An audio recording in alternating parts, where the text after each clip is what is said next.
You're listening to the Patient Experience Blueprint with Intivio.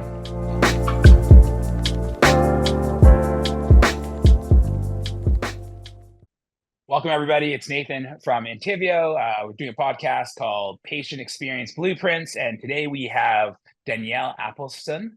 If I said that correctly, let me know. And she's from CareQuest Institute for Oral Health, and she's here to explain the shift towards value-based dentistry. So welcome, Danielle. Maybe you can start by telling us a bit about yourself.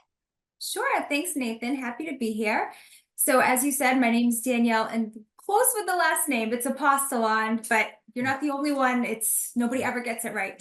I am with CareQuest Institute for Oral Health. I'm the program manager of value-based care, and been focusing on helping providers transition to value-based care and also improve their practice in any way they can.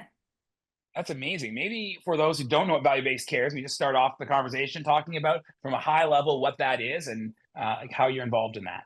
Sure. So value-based care is basically a model of healthcare that incentivizes and reimburses for the quality of care provided versus the quantity.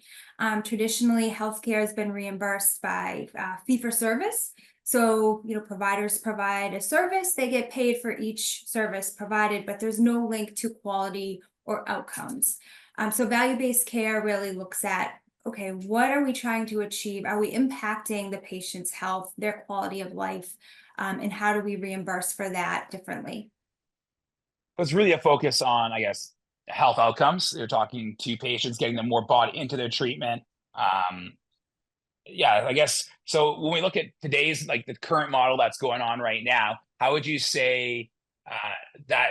I guess you talked a little bit about, like, specifically, I guess we could talk about something like X-rays, where maybe typically we get an X-ray every time. Would that be something you'd still do with value-based care?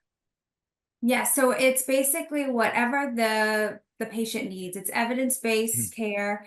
You're looking at, obviously you need some diagnostic procedures, and then what is the best treatment plan, and empowered by the patient. So it's not just telling the patient, this is what you need.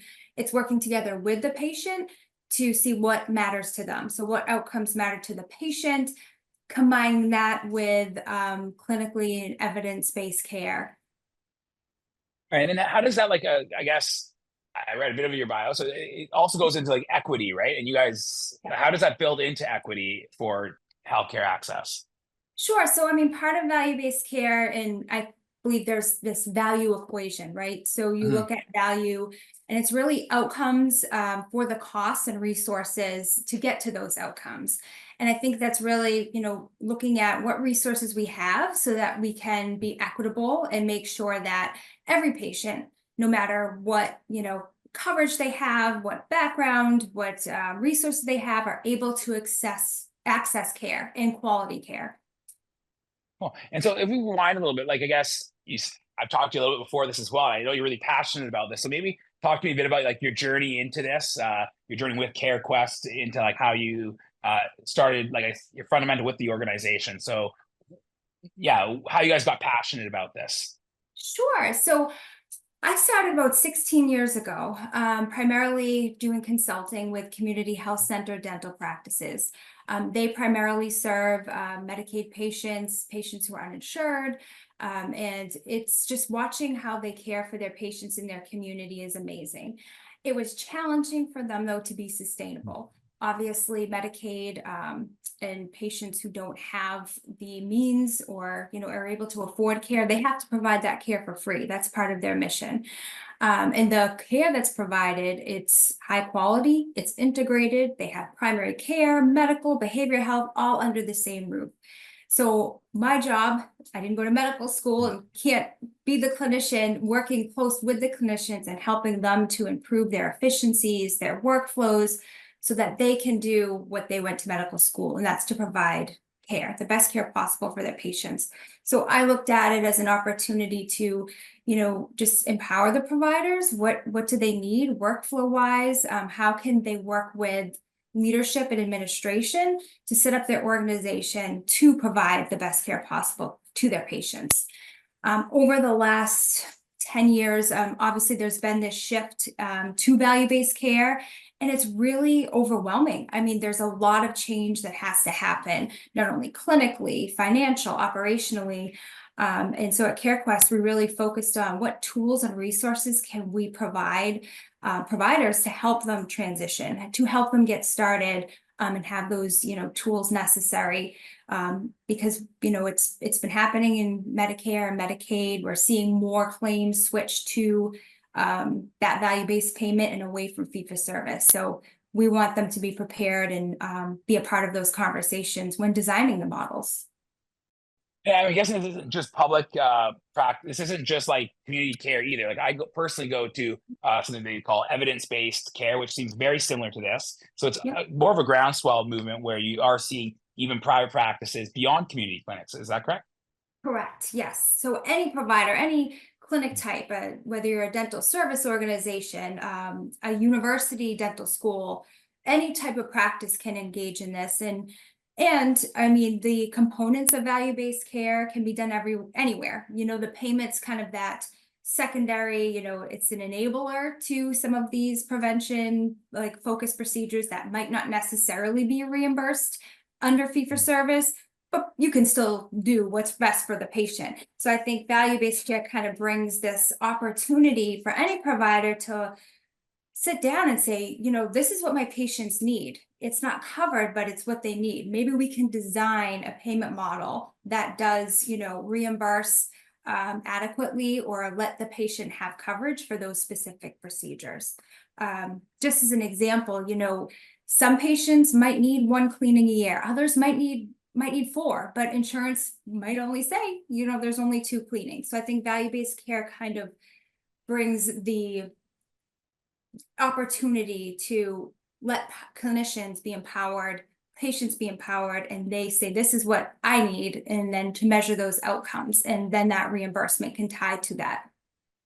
I think it's really cool because like I had mentioned, I do go see a doctor who is evidence-based. And I think that my experience with it has been that you're much more aware of your options. You're much more bought into the treatment you're doing because you don't feel like you're going through this routine every time. Like I go to the dentist every 6 months and the exact same thing happens until I have a cavity. They're much more like, take Preventive, like make sure that you like which type of toothpaste for those that I don't know. It's like we can try fight the cavity with Preventive first, and then we're gonna like progressively move forward with it. And for me personally, I've seen that it's my dental care has changed because I'm more bought into and I'm more willing to actually do the larger cases with my dentist. So I do think there's a huge revenue stream. You've talked a lot about insurance. So maybe talk to me a bit about how insurance plays in this. Because obviously for dentists, like insurance is partially the lifeblood of their organization and they have to kind of play within the rules of it. And imagine that's why half your talk is often about payment and remuneration because it is business. So maybe talk to me how you're involved with insurance companies and how they play along with this. Yeah, sure. So I mean, and I don't particularly, I guess, work directly with payers per se, but I think when we look at the system as a whole or go into a state, we really suggest having, key stakeholders come together and look at what's the best kind of win-win situation for providers, the payers, the patients, and then what are the necessary steps to get there? What does the data tell us? What can the payment model look like? Each kind of state Medicaid has different rules. They have different budgets. So there's obviously conversations and I think testing and pilots that have to happen to see what doesn't work and then to get to what does work. And primarily providers can be at the table. They care for the patients. They know what their patients need and work with a payer and kind of negotiate. We think, these are the procedures that are the topmost procedures that we see patients needing. And then how can we get reimbursed for that? What does that look like? So obviously I pay for it. I think it's awesome. Are there certain states this works better for? Like if there are people who are listening, like if you're in these states, you really should look at this because these are states that believe in this as well. Absolutely. I mean, there's some states that they're really advancing value-based care, value-based payments, including oral health, because actually, it's been primarily tested in medicine for the past decade. And recently, starting to include oral health in some of those payment pilots. But it's challenging because our systems aren't necessarily ready for the sharing of information. And obviously payers have to update their systems. The coding in medical is different, the coding in dental is different. Medical uses diagnostic coding, dental's kind of new to that, or it's not, it's more of like CDT codes. Here are the codes that are billable. And then there's also interventions that may not have a code, but are part of value-based care and necessary to help the patient achieve their outcomes. So it's challenging. And, I've said this over and over again, it doesn't happen overnight. It's baby steps. It's working towards, different aspects of like care coordination and risk-based care, and starting to invest in better IT systems that you can share data. There's population health management tools, things of that nature that you can start doing now, and then you'll be prepared for that future state. There's definitely baby steps people can be taking to kind of migrate this way, or to test the waters out. Absolutely. Absolutely. I mean, different healthcare systems or organizations might be a little bit more ahead. It kind of depends on where you're at. And at CareQuest, we created a value-based care readiness assessment tool to help organizations look at what is our current state. How far are we from, readiness for a value-based care type of payment model? What are we doing now that is value-based? We look at different dimensions like prevention, integration, payment, leadership, and culture. So all aspects of the organization. And when you complete the tool, you get a readiness score, and then you can see, oh, here are certain areas we can start to work on to help us get prepared. So I think that's one piece. I think it's important in an organization to be able to have that culture to embrace change. And then no better place to start than kind of the baseline data. And then it takes the people, right, coming together to create the action plan and look at what works and test improvements. So what would some of the key metrics be that you think your organization helps track to make sure that you're ready, or that you're ready providing it, or how well along that journey you are? Yeah, sure. So I think part of it is, just starting with, here's the data, access measures, organizations only have a finite capacity based on, the number of providers you have, the number of chairs, hours you work.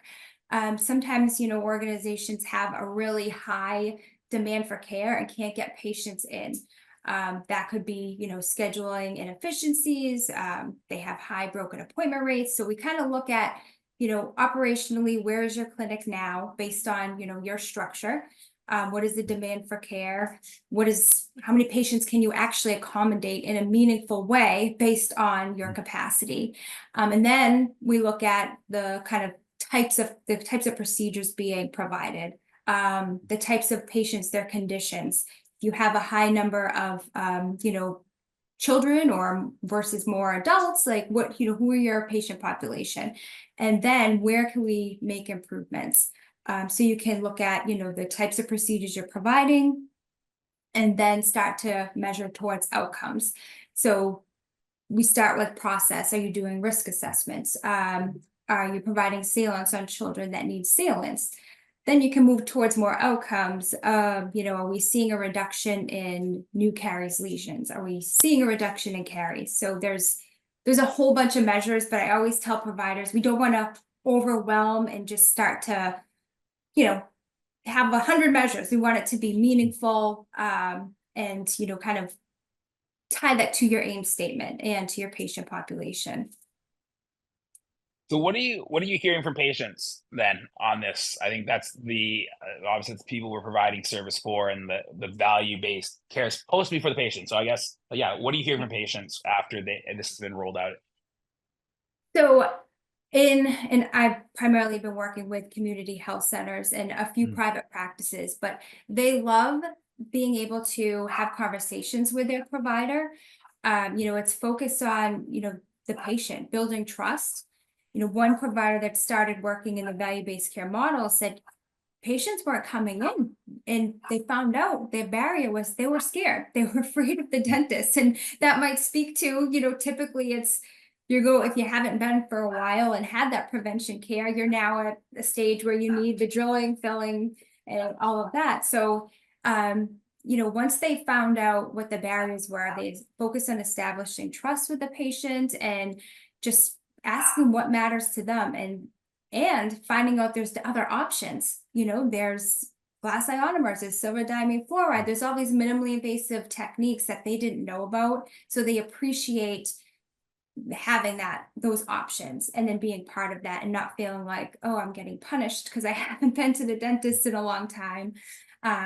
The other, I think, factor too is there's some patients, there's social risk factors, and the providers are asking these questions like during the risk assessment, have you had, access to a healthy meal in the past month? And some had said no, and they've partnered with food banks, or had a food bank put into their organization where a patient can go and pick out, some healthy items, and they do that once a month. So they're shocked that I'm going to the dentist and they're actually addressing other needs, but it does impact their oral health. Nutrition does impact that. So they're learning more.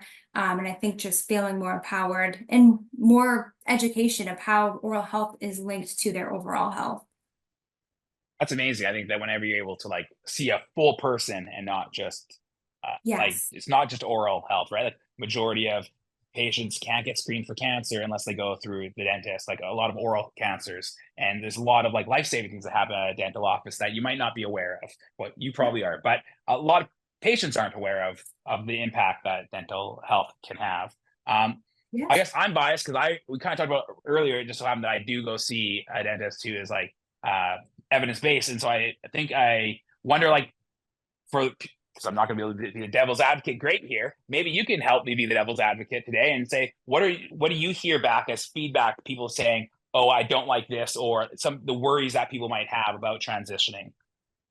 Yeah, I mean, I think with transition and value-based care, and I said earlier, it's just overwhelming. There's a lot of changes, I think, at the system level, and that providers feel like, well, how can I be responsible or, reimbursed based on things that, I don't have control what the patient does outside my clinic, or, I don't have the IT systems to, necessarily refer to a primary care provider and things of that nature. So, I mean, I understand that, but I think at the end of the day, what everybody in the system, I mean, as a patient, as a consumer, we all agree that the healthcare system has been fragmented, it has been siloed, and that is just, it's not working. It costs more.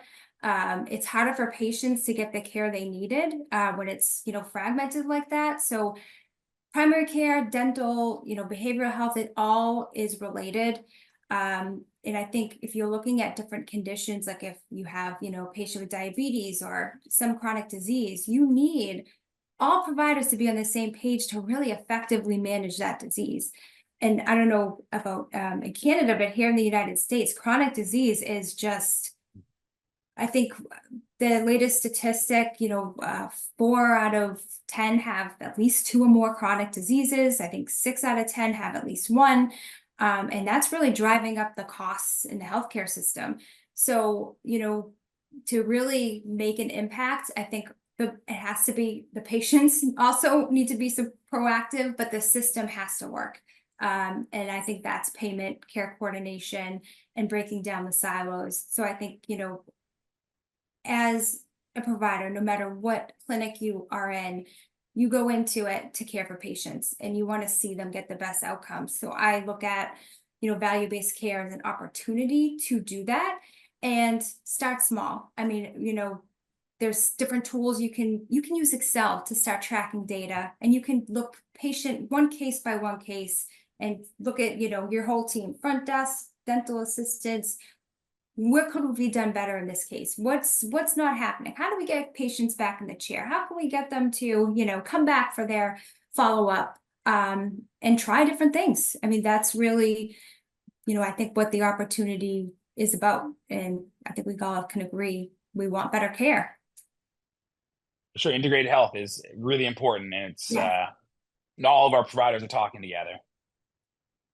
No, and it's frustrating. I think as a patient, you're going to multiple providers, you're filling out the same forms over and over again. You might have repeated diagnostic tests, which that can cause, excess cost and waste. So yes, being able to share information is, I think, a big piece of it. And I think also, just breaking down those silos, I think is the big, a big part of the big picture. And what I like about this is like, we often say this to my own team members, is like, the cool thing about like dentistry is like, we're all patients. Like anyone who is in the healthcare industry, like any benefit we do to ourselves. Like you can totally just be selfish about it, because when I go to a dentist, I like to have value-based care. I would love my providers to talk to each other. Like, how do we enable that? How do we allow for the outcome to be what everyone is striving for? I And love so, that. I think, to changes really they're driven in different ways, but driven by the consumer is a big one. So yeah, I absolutely I think that's important. And patients might not know about value-based care. It's not talked about a lot. They don't know what it is. But if you ask them, what would be, an improvement? What's your experience of care at your dentist? What would you like to see? It's just kind of asking those questions, and really letting them be a part of those conversations, and making small improvements can go a long way. So yeah, I definitely agree. So I guess the first step in anyone trying to like move towards value-based care is to actually learn more about it. And I mean, maybe this conversation was enlightening. It's gonna be the trigger point for people to do. I imagine your website probably has some resources. Are there any other resources you recommend if someone wants to like do some reading before they jump in, or listen to a podcast, or there's maybe a YouTube video? Do you have any resources that you would recommend? Yeah, I mean, as my organization has a few white papers just explaining value-based care, what alternative payment models are. We have that value-based care readiness assessment tool. And we also have an online learning module, and it's really kind of the value-based care 101. And I think it covers the main components. So it's a great starting point just to get that baseline education. And then as you go out in the public, I mean, I took a course at the Value Healthcare Institute at the University of Texas Dell Medical School. And just, there's courses out there on Coursera, the tons on value-based care, but I'm happy to share some of the resources we have. We could put them in the links for this podcast as well, so that people are able to educate themselves. I think a lot of people who probably listen to this are the type of people that are going to want to click on some links down below and find out more about value-based care, and as well what CareQuest is doing. So that'd be amazing. Sure. Is there anything else you want to share, I guess, as we kind of wrap up here, about value-based care dentistry, or where you see it going in the next 2 years, and where its biggest opportunity for growth are? Yeah, sure. I mean, I think the transition has been slow. However, I think the momentum's picking up as more and more providers and organizations are piloting and testing different models that they're seeing. This is awesome. This is great for my patients. I'm not kind of doing the same old thing and not getting the outcomes or seeing my patients improve. So I think that's really exciting. And I think as more and more opportunities arise to test these payment models, I think that's going to be the key to just driving change, and more providers will come aboard. So we always look for early adopters, and then share, what worked, what didn't work, and hopefully that will help others see we can do this. There's a kind of a roadmap and a process to get there. And I think it's nice to see your patients, happier and seeing outcomes. That's, I think, the biggest thing, being able to see the patient outcomes. It's awesome. Yeah, it sounds like you're very passionate about this, and I'm like glad that we got to have you on the show today. And if imagine anyone can reach out to you or your organization to find out more as well. Absolutely. Yes. I'll share my email contact information with the resources. Awesome. I appreciate your time. Thank you very much. Thank you, Nathan. Okay. Bye now. Bye.